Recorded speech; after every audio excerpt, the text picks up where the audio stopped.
तो आज हम लोग पहला टॉपिक जो पढ़ेंगे वो है डायरेक्शन ऑफ इलेक्ट्रिक करंट। ठीक है। अब देखो, लास्ट क्लास में ही मैंने कहा था कि फ्लो ऑफ इलेक्ट्रॉन्स की वजह से हमें करंट मिलता है, इलेक्ट्रॉन्स की वजह से हमें करंट मिलता है। ठीक है। तो उसी सर्किट में जब हमारा एक बैटरी लगा हुआ रहेगा या फिर सेल, इसको हम लोग बैटरी बोलते हैं, और ऐसा अगर रहे तो इसको हम लोग सेल बोलते हैं। ये क्या होता है? ये होता है आपका जो एक एक्सटर्नल फोर्स अप्लाई करता है ताकि इलेक्ट्रॉन्स मूव कर सके और करंट प्रोड्यूस हो सके। ठीक है।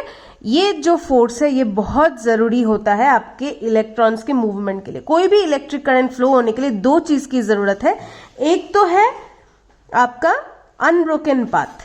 कैसा पाथ? अनब्रोकन या फिर सर्कुलर पाथ, जिसमें कोई किसी तरीके का कोई टूटा उटा वैसा नहीं होना चाहिए। एक कंटिन्यूअस पाथ होना चाहिए। ये एक चीज जरूरी है करंट के लिए।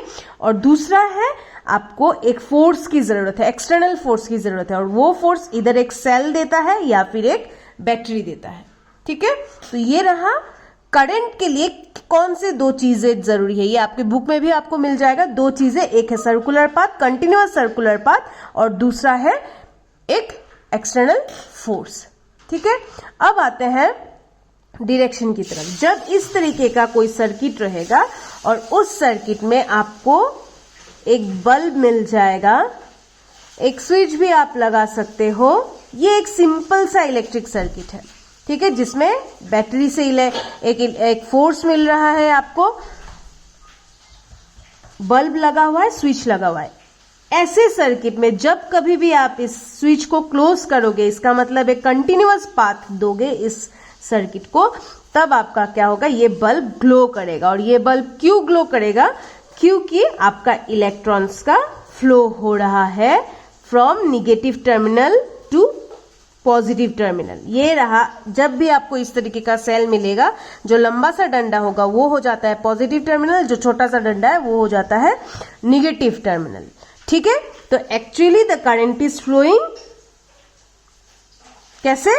Bye the flow of electron, जो निगेटिव टर्मिनल से पॉजिटिव टर्मिनल की ओर आता रहता है। ये रहा आपका normal practical flow of electron.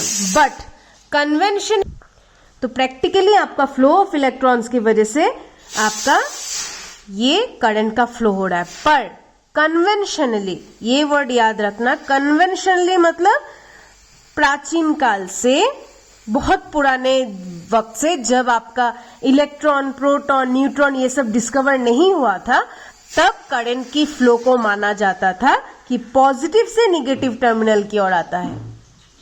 ठीक है। आप इस चीज में आप कंफ्यूज मत होना। कन्वेंशनली मतलब जो चलता आ रहा है। जब ये सब चीजों का डिस्कवर नहीं हुआ था, तब साइंटिस्ट लोग मानते थे कि करंट का फ्लो जो है वो पॉजिटिव से निगेटिव की ओर आ रहा है, मतलब लंबे डंडे से छोटे डंडे की ओर। पर एक्चुअली क्या होता है, बाद में जब इलेक्ट्रॉन, प्रोटॉन और न्यूट्रॉन का डिस्कवर हुआ, तब पता चला कि ये इलेक्ट्रॉन्स की वजह से ही करंट का फ्लो हो रहा है, और इलेक्ट्रॉन छोटे डंडे से बड़े डंडे की ओर जा रहे हैं। ये बड़ा छोटा डंडा, ये मैं आपको समझाने के लिए बोल रही हूँ, ऐसा नहीं करना है।